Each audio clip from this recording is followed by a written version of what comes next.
정치적 참견 시점 박영애 기자 오늘도 나와 있습니다. 첫 번째 소식 볼까요? 네.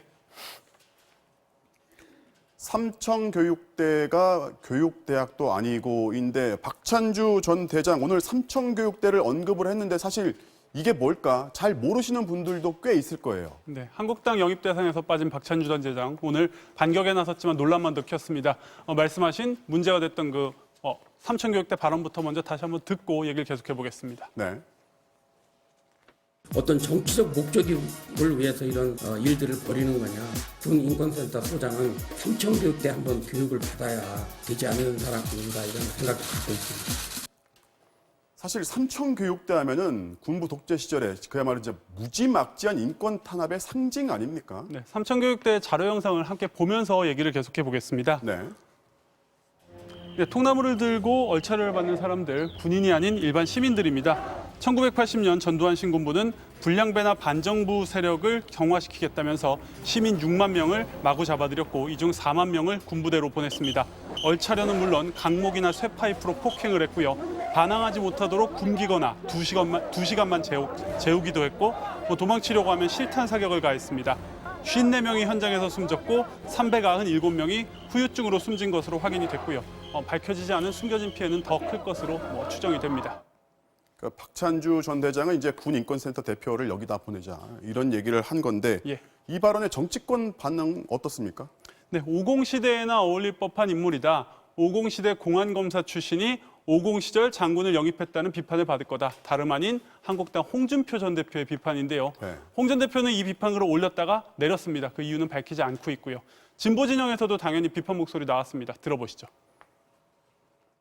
가슴이 먹먹해서 말이 안 나옵니다. 삼청교육대가 교육대학도 아니고 희대의 인권 탄압인데 그 이름을 떠올리는 것만 해도 치가 떨리는데.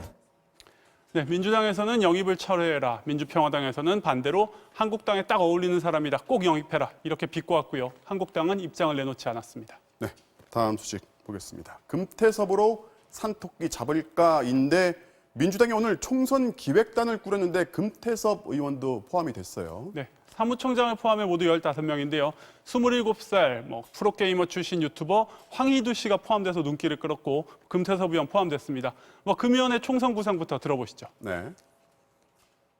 30대 정치인 20대는 말할 것도 없고 네. 거의 없거든요. 그 젊은 분들을 대폭 발탁해야 하는 방향으로 가지 않나.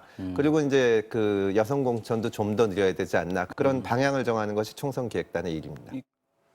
금태섭 의원 사실 최근에 당 입장하고 좀 다른 목소리를 종종 냈었잖아요. 예. 그런데 일단 중책을 맡겼어요. 네, 사실 뚜렷하게 제 목소리를 내면서 눈길을 끌기도 했고 동시에 논란을 일으키기도 했는데요. 어떤 발언들이었는지도 계속해서 들어보시죠. 네.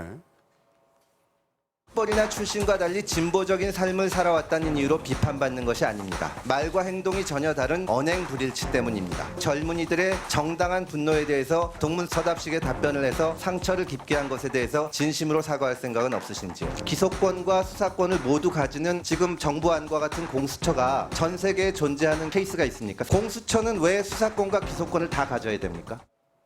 네, 이런 식으로 당 입장과 다른 발언을 내놨다 보니까요. 공수처도 반대하는데 총선 기획을 시키느냐, 당원 뜻과 당이 반대로 가고 있다. 이런 당원들의 반발도 좀 이어졌습니다. 네. 하지만 당내에서는 그래도 전략을 해본 적 있는 경험자인데다가 양정철 민주연구원장 같은 친문 핵심이 들어갔으니까 반대로 이렇게 산토끼를 잡을 수 있는, 중도층을 잡을 수 있는 인물도 필요하다.